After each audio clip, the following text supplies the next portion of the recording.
Hello everyone, this is Broby1 Kenobi, also known as Kyle. I'm back here on my Feed the Beast server. And not sure if I did a video since I put all these item frames out, but I put item frames out so I know what's in the project tables, especially for the solar panel creation. Definitely helped a lot in figuring out where that stuff was. I got some other things here, some more things over here, and this one's just kind of my random crap. I was making some Lapotron crystals and wireless redstone stuff. You'll see another thing here. I expanded onto the barrel area because I had noticed that, as you can see here, remember it was only these 3 rows before. As you can see here, they're all pretty much full at this point. Well, all the cobblestone ones anyway. And I'm currently still running a quarry, so I had to do something about that. I was going to run out of storage for cobblestone, which would have been a pretty big pain. As you can see, I already have all these other ones already up to, wow, 30 some stacks each. So yeah, I definitely could have ran out of stuff. I just put iron there as a placeholder. I'm not going to put iron there, but I also did this over here. Oh, lag. So you can get back here and check it out. And this is the ugly side. Look at all the cobblestone just pumping in. This router thing's wonderful. Definitely like it. Alright, so that's that. I had to extend the building out a little further here. You also notice these wrath lamps that I created off camera. These things put out a butt ton of light. I probably could remove all the ones on the floor, and these 2 lamps would probably be enough to light up this whole room. That's how bright they are, but I'm not going to tear up my floor. It's too much work. So actually we'll just go ahead right now. What I wanted to show you guys today was I finally got enough medium voltage solar arrays to make a high voltage solar array, so pretty excited about that. We will need a high voltage transformer for that, and if I recall correctly, yep, that's exactly how you make it right there. I believe we've made a few of these when we made quantum armor, so I'm not going to really go in depth with these, but that's how you make it. You need the 4 times insulated cable, the medium voltage transformer, energy crystal, and an electronic circuit.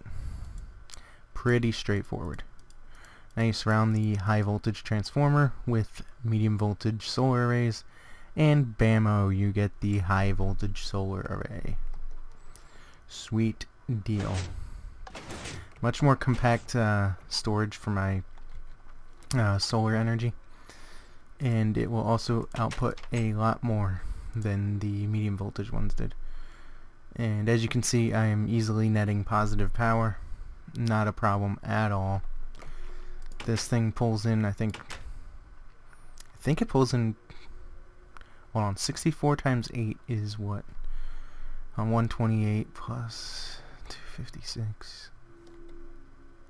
Does it pull in 512 EU per tick? I want to say it pulls in 512 EU per tick. That sounds about right. This guy's doing okay.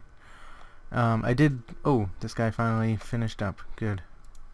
I did let the this farm go until it ran out of humus. So I'm gonna be changing this. I'm gonna be moving this farm so it's not as close and on top of the other one as this one is currently. It's kind of a pain. So I'm gonna be moving it. I'm gonna be creating a peat farm instead, but that's for a later episode. Oh, you'll also see, and it's not rendering in very well, but I planted a bunch of those big redwood saplings and got me some cool trees out there. It's a sweet deal. Did I do anything else besides the addition to the house? It's kind of funny to see the progression. You know, we started off with the building that only went out to this corner right here, I believe, and we've added on all of this extra stuff just to set up that sorting system. So it's pretty interesting stuff. Yeah, so let me get rid of this junk that I just picked up. Got plenty of wood still. My food chest is full. Oh, I guess we can go through. Oh, Nikolite's getting pretty full. Tons of ender pearls. You'll notice here that I took out forcisium and cinnabar ore. These chests were getting backed up, and you see I blocked up some iron and gold. Yeah, these chests were getting backed up. I did eat up a ton of stuff just now, but not bad. Tons of zirconium too. Look at all those blocks. That's ridiculous. I'm still low on redstone though, of all things. Oh, I guess it's over here. Yeah, there. That's where my forcisium is now. I moved it all to its own chest, so don't have to worry about that. And there was something else I moved, wasn't there? Oh, that's right. Cinnabar ore I moved over to this chest here. And I upgraded, you can see I also upgraded a bunch of these to diamond chests, so it's pretty cool. Pretty good stuff. Alright, so now we have the high voltage thing, solar array, which is going to get us tons of power. And also, speaking of power, let me just go ahead and dispose of these saplings, because I definitely don't need any more saplings. Yeah, there's another wrath lamp. I don't think anything here has changed since the last part. You'll already notice this stuff is different. Let me just check to see if I changed anything in here, besides moving the compressors. Nope, and nothing in there yet. But I have been doing a lot of work down here. Oh, what's that? What's that? Nuclear reactor? Oh? Yes, I built a nuclear reactor. And I spent a lot of time in a test world in single player, testing out different configurations of ways to cool it and keep the reactor from getting too hot. I also have this system rigged up here where if the heat goes over 500, it triggers this redstone signal, which triggers this wireless transmitter, which is set to a frequency of 6, not 9. It's 6. You read it that way. And over here, you'll see that guy, which is a receiver, is set to a frequency of 6. So this guy will sound an alarm, and let me just, well, I'll show you in a minute. Also, over here I have another wireless transmitter set to frequency 8, and over here we have a receiver set to frequency 8. That's how I turn it on and off. It's a little bit safer than standing inside, but let me go ahead and show you. This is all reinforced stone and reinforced glass. For the most part, I set off a pretty good amount of uranium in a reactor, and it blew up and really didn't cause too much damage beyond straight down where the what's it called, the glass fiber cable that I have hooked up to it is, which is outputting to this MFSU over here, which is, wow, it's already half full. Imagine that. And then, oh yeah, I moved the extractors and compressors over to here, which are being powered by the nuclear reactor. Pretty cool stuff. So this is like alternative power for these guys over here, and so that way I don't have to draw any more energy out from upstairs. Pretty awesome. So you see over there I have the information panel, which is telling me the nuclear reactor. That's just the name I gave it, right there. And this interface here, man, I could make this a really long episode if I wanted to cover every little thing I had to do here. But I highly suggest you check out Direwolf 20's mod spotlight on what's it called, nuclear control. That's where I got all this information from and how I set this up, especially the alarm system and this panel here. But anyway, you had to drop a reactor sensor location card, just set that up on that reactor. I needed a range upgrade because it's slightly too far away. And then I set it to show on-off status, so it's off right now. Heat level, which is T, which is 0 right now because it's not on. It hasn't been on for a while either. The output in EU per tick, which is again 0 because it's off. And the time to cycle end, which is how long it can run before the uranium is depleted. So yeah, if we click inside here, this is the setup I have for my reactor. Looks really complicated. It kind of is. Some of this is trial and error. Some of it is just, you know, what I experimented with, but it pretty much, from what I gathered by running a few tests and everything, these heat exchangers are really the big key, and you have to have them surrounded by at least one or two of these heat vents. The overclocked ones work really well, but they tend to burn out pretty quickly if you don't have enough cooling in this system. The reactor heat vents seem to do a really good job of keeping the reactor heat exchangers cool, so I haven't had to worry about these. It's only been these advanced ones, and I may upgrade them to the reactor ones again later. Don't know. I have tons of coolant cells in here.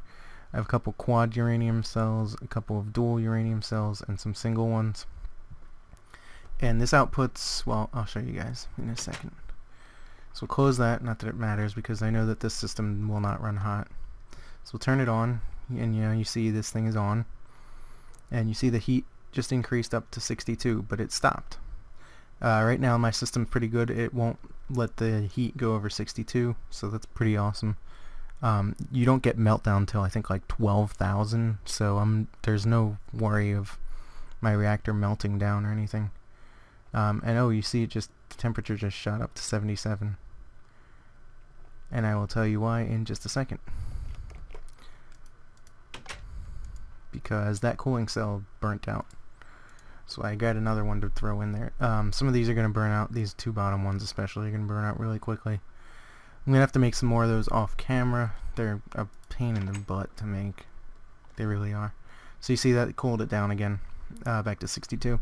So it's outputting 200 EU per tick, which is, I guess it's considered high voltage because it's over 128. So outputting high voltage. It has 2 hours and 21 minutes remaining. And this will run, overnight and everything else. I'm not limited by snowstorms or anything like that. And you see it's outputting, let's filling this guy up pretty quickly. Well, it's 200 EU per tick, so figure that one out.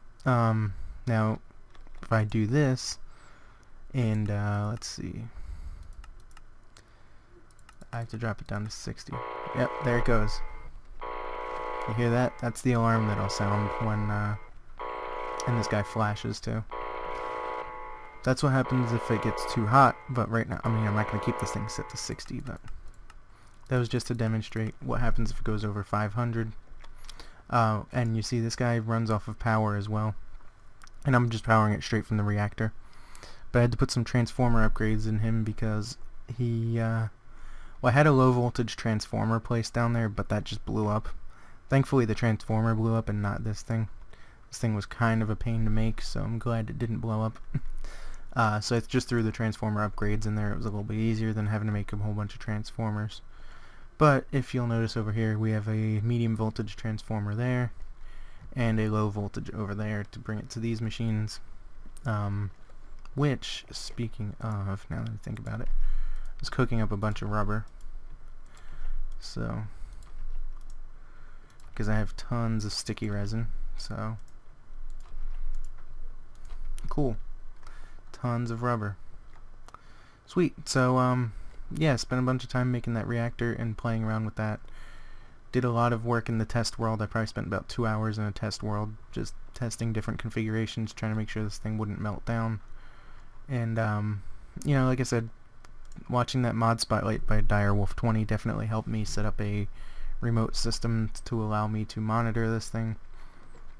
The only problem is if I'm not at my base, the alarm is not going to really be of much help.